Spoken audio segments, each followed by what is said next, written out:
editor of a magazine. Wow, I mean, that is huge. You know, I always say it takes a village to raise a child. You had four, you had no village, so you created your village.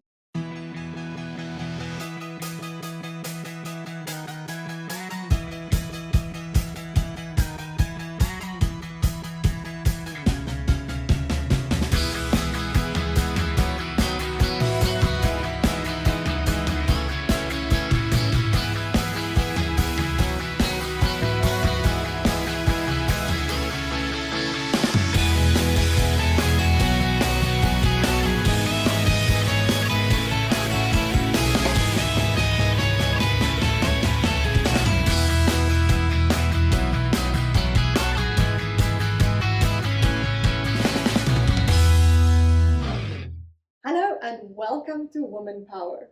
My name is Lorna Grayling, and in today's episode we are going to be talking to Antoinette Lombard de Ridder. She is the editor of the Soweto magazine.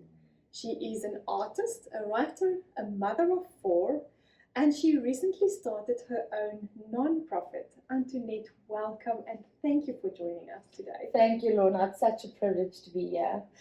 An editor of a magazine. Wow, I mean, that is huge. Is that something that you studied, or how did you end up having your own magazine? A beautiful one, I might add. Thank you. Absolutely beautiful. No, I actually didn't plan for it. I've got a long story, but yes, we started a Facebook group for South African women in the USA.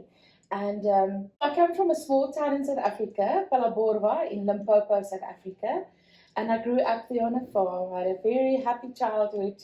In 2016, I immigrated to the USA. And I got to a point where I felt so lonely. You know, where it felt like everything in my life just collapsed. And I remember I looked in the mirror in the bathroom and I looked deep into my eyes and I said, yeah, you are in a first world country and your life sucks. You know, how on earth did we get here?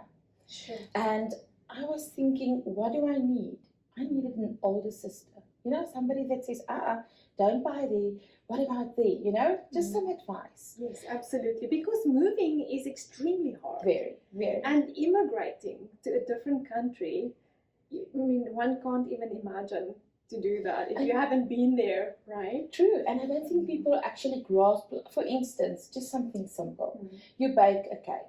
And it says 2 cups of flour, you know? Yeah.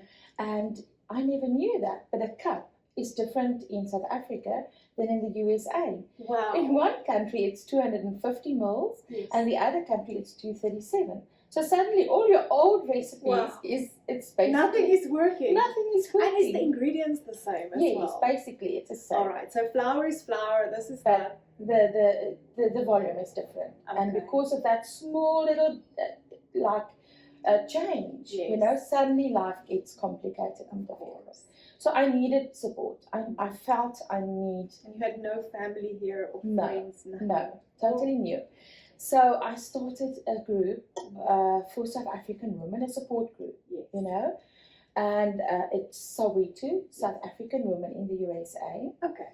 And I filled it with recipes and jokes and everything I felt would make them feel welcome, you know. Oh, wow, because it's something that you never had. Yes. Wow. So if we created this community, you know, we will become that for one another.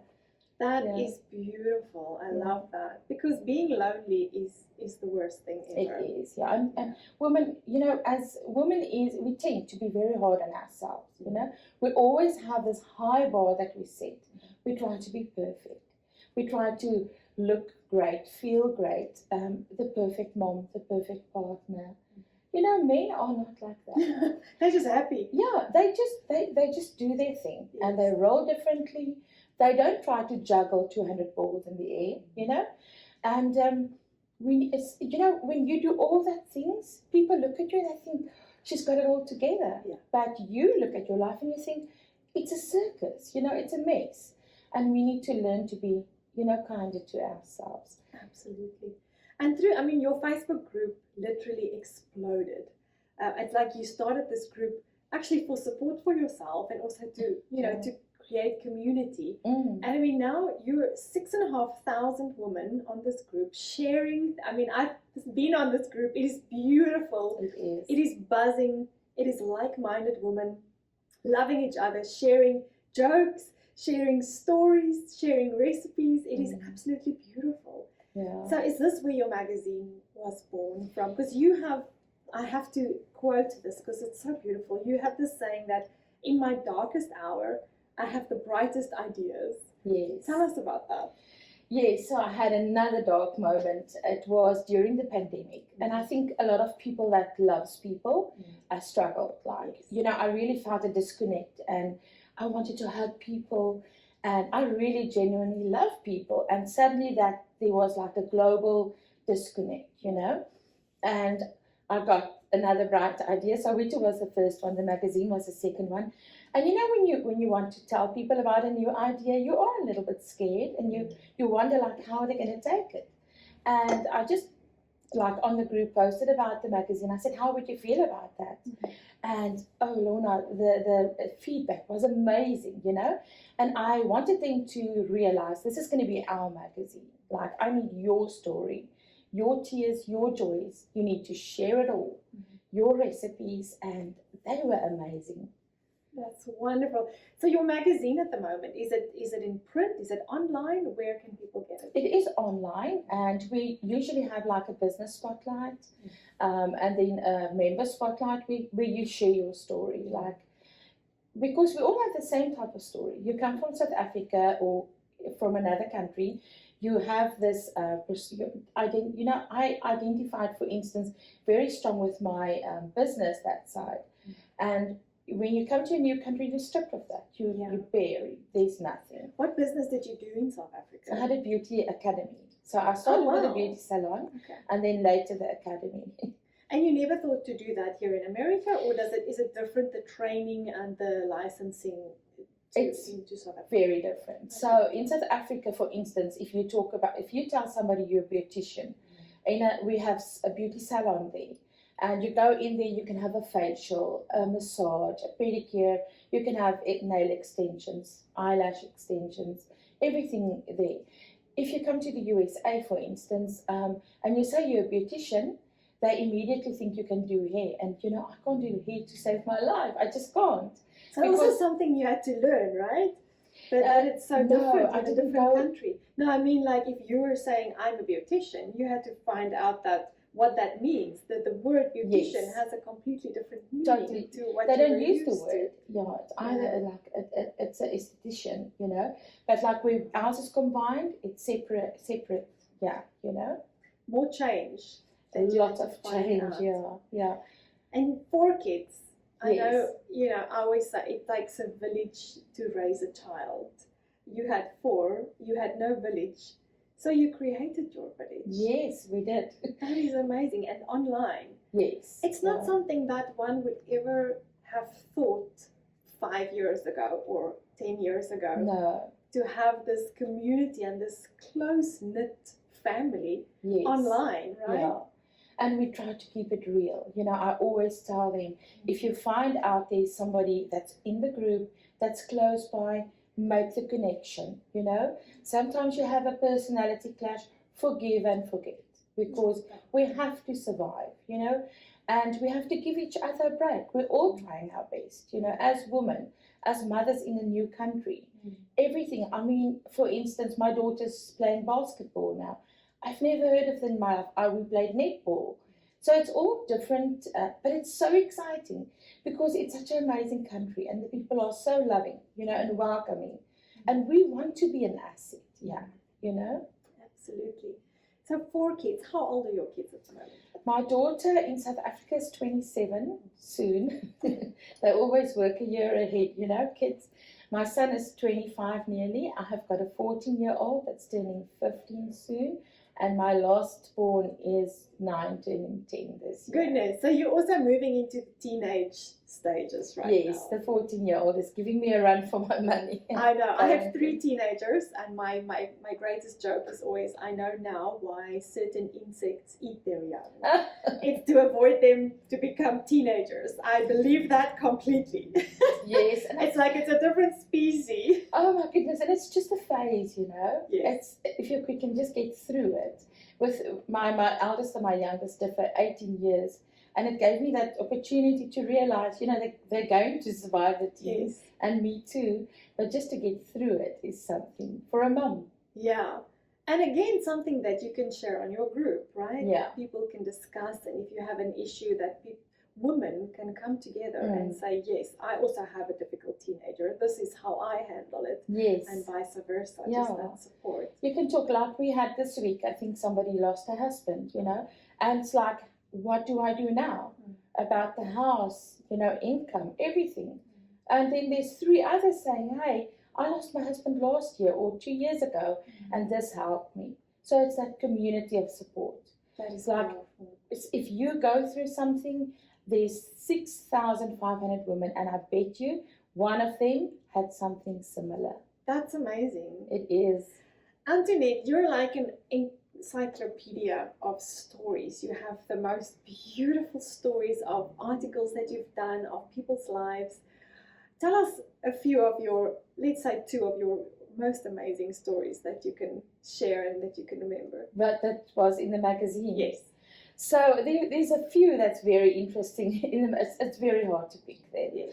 But the one story, it was in our previous issue. It was actually a lady. She's one of the toughest survivors out there, and she got married to the love of her life, and she came to the USA, and she went through very deep water. The guy literally locked up in the house, and wow.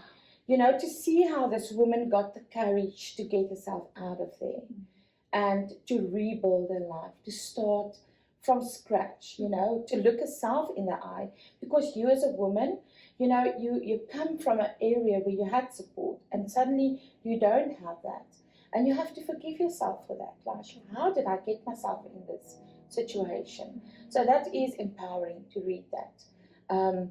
We had a lady that had 3 types of cancers. Like, you know, just when she wins the one and she's clean and she starts going on marathons and rebuild her life, she got another surprise 3 times. Yeah.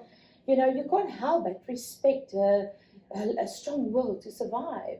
Absolutely, that power. And to draw from that, I think if women come together in support of each other, like you said, we all try and be perfect sometimes, and it's exhausting. It is. But when we come together in unity and in support and in love, there's such power in that.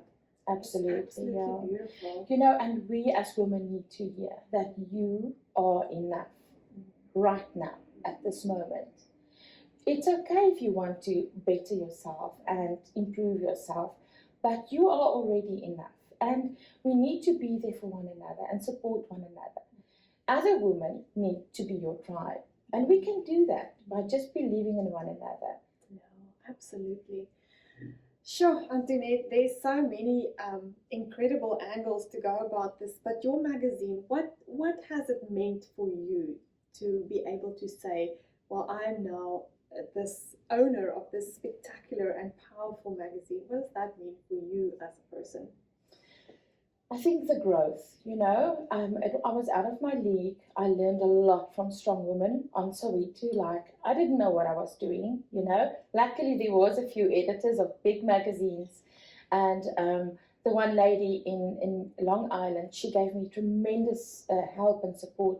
And I had a friend that totally believed in me. If it wasn't for her, I would probably wait 6 months longer. Yeah. But she said, come on, because I was, like I said, in a dark period, and I think she sensed it, and she pushed me, come on, get this going, you know.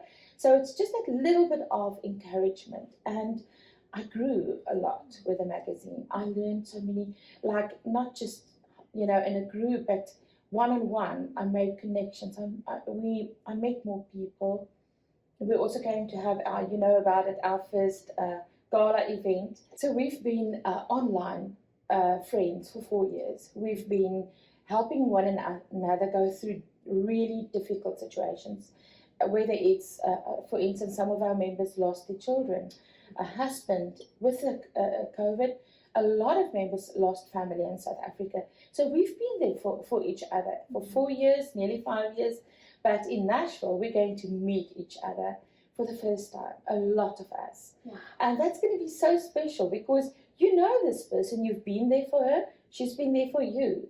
But now you can meet her, give her a hug, and in flesh. It's going to be so special. This is so exciting. And I think what is powerful for me, besides the fact that you've grown this so spectacularly over the past couple of years, and like you say, I mean, you started with no knowledge of a magazine, of how to do this. You actually had a need, and you put it out there online, and you were able to be support for someone in the same need that you had, Yes. and it's just exploded. So it's almost like this is inspiring others to do a similar thing in their smaller community. Absolutely. And be there Yeah. for another. And believe in one another, because we're not there to judge one another. We are there to support. And if you have that in mind, it changed the game. It's a game changer. I had 2 members in the same town or city, and I said to them, you should meet one another because each one of them are so special. And I arranged a phone call for them, and they had a call. I think it was 20 or 30 minutes long, and afterwards I was, just want to touch up and how's it going, and the one said to me, she says, oh my goodness, I felt so inferior because she's such a power woman, strong and career woman, and I listened to her story. I talked to the other one, and she said, you know what, she's so sweet, but I felt like I'm such a bad mom, She's got it all. She's got the perfect house, the kids, everything. And I said, do you realize that each one of you have something the other one wants or admire? Wow. We should be honest about that. Yes. And say, you know what, I take my hat off for you. Yeah. Look what you're doing. Compliment them, and then they can immediately not feel that inferiority that women has, That is a Sometimes- powerful thing that you just said, that inferiority, because Yes. it's almost like it's a natural thing to meet someone as a woman, and then we immediately kind of look at that person and think, where am I not as good Yes. as that person, right? Yes. It's the normal thing to feel. It's hard. That's what Yeah. women do, and it's sad, It's sad, but if we can go out with the opposite attitude, like you Yeah. say, And to tell go them. out in support and acknowledge their strengths Yes. and lift that up in each other, it's like we're all being lifted up through that. I love that. That is And so if they powerful. see with what eyes you look at them, Yeah. it change everything. It's like the because atmosphere The changes. whole right? atmosphere change. Yeah. Because if you know somebody's vouching for you, it changes how you feel about them. Yeah. You respond with also upliftment. Looking right? for And their good support. qualities. Absolutely, because I think that is the one thing that us as women, that makes us weak in a sense, right? Is that those eyes that we look at ourselves with, and then we use those same eyes to judge others with, It's because true. we kind of feel inferior about ourselves. Yeah. Yeah, but I love how we can turn that around by uplifting what is in them, because then that also uplifts us, right? It makes me think of one article. I had somebody go to a very fancy gala to write an article. And when I was editing the article, it said the woman was looking at each other's fancy evening ball gowns, basically criticizing, looking what's wrong with it. And I read the sentence and I thought, no. And I changed it to envying, and I thought, no, admiring. So if you change it, I admire your dress. Wow, just that one word. Just that one word changed the whole feel of the sentence. Goodness. But that is so powerful, right? If we set out to go and admire each other and uplift each other, because that's the opposite of what we almost naturally feel.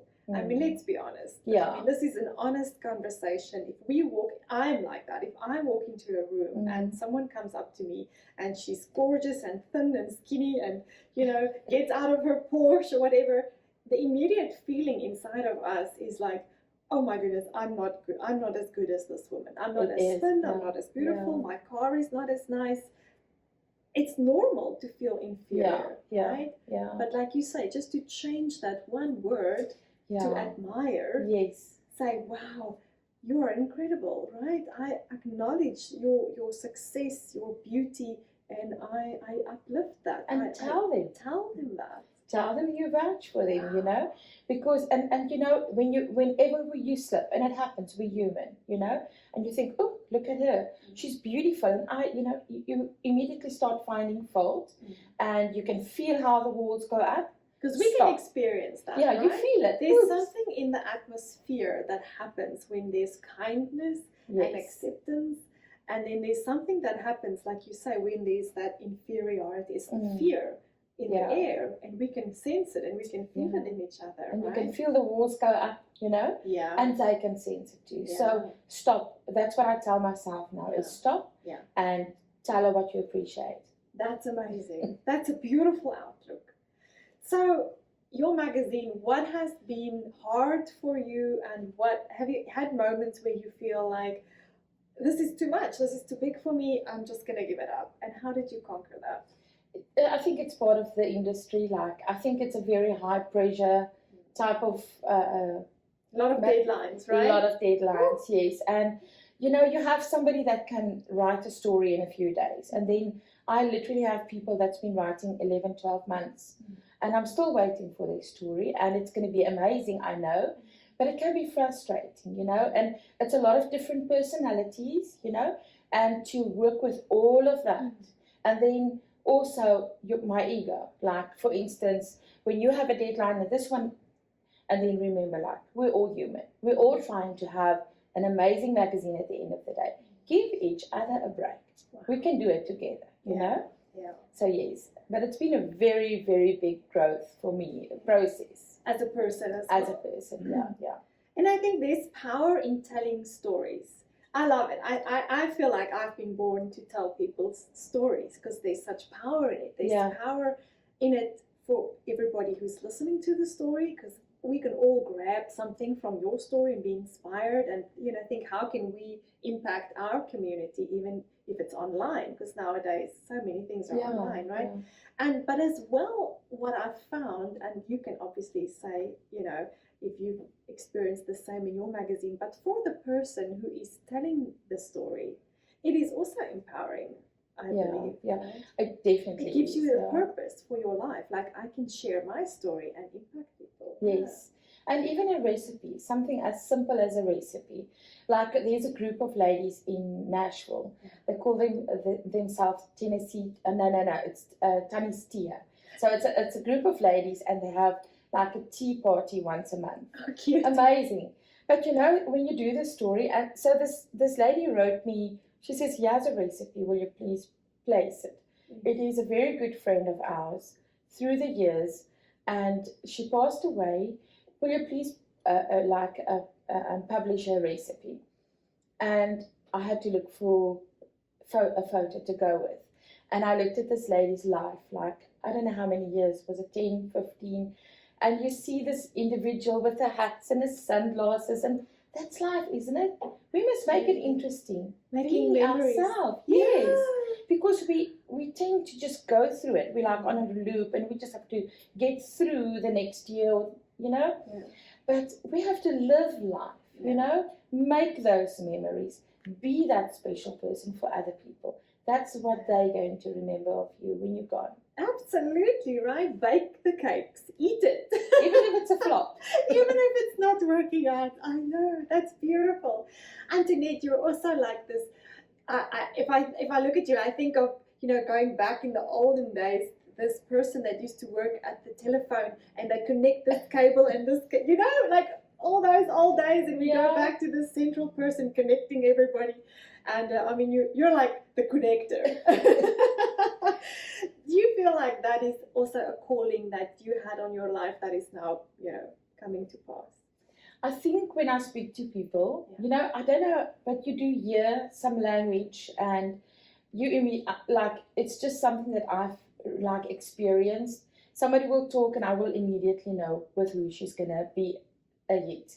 You know, they've got the same interest, maybe something happened to them. But sometimes we have two, like, people that's total contrast. And through a tragedy, you know, they went through the same type. For instance, we had two members, and both of them lost a child to suicide. And one member was extremely spiritual, very close to God. The other one is more hippie, free, type of person. But they had the exact same pain. So how would these two individuals work together? Because it's literally two opposites. Two worlds apart. And I introduced them, and oh my goodness, they're like sisters. That's Amazing. You can have two sisters in one family, and the one can be so much different from the other one. That is absolutely amazing. I love what you are doing and what you are meaning to women. I mean, I think you are literally changing lives through your online platform and through your magazine. Well done. Thank you. What advice can you give to other entrepreneurs out there who would like to start something similar to what you have? What advice do you have for them? I would say just do it.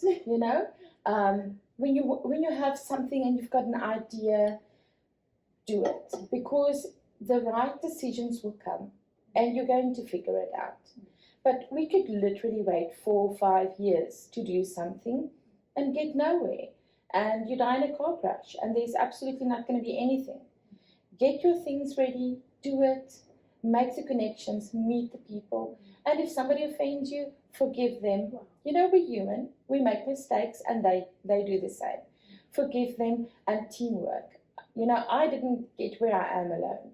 I had amazing women around me the whole time. Strong, like-minded. Strong team.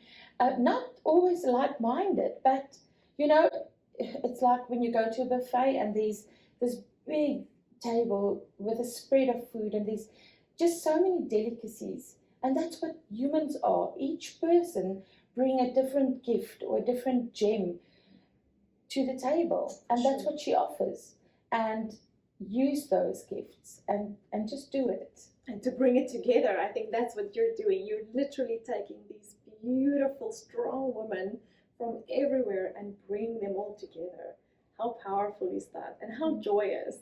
Something that is profound for me on your group especially is the joy of the woman. Just to have that sisterhood, it's beautiful. Thank you for what you're doing, and just to be who you are and encouraging others to go out and do the same. I mean, you're from South Africa and your group is for South Africans, but nevertheless, that is something anybody can do in any country, literally. Absolutely. Is to go out there and be the change.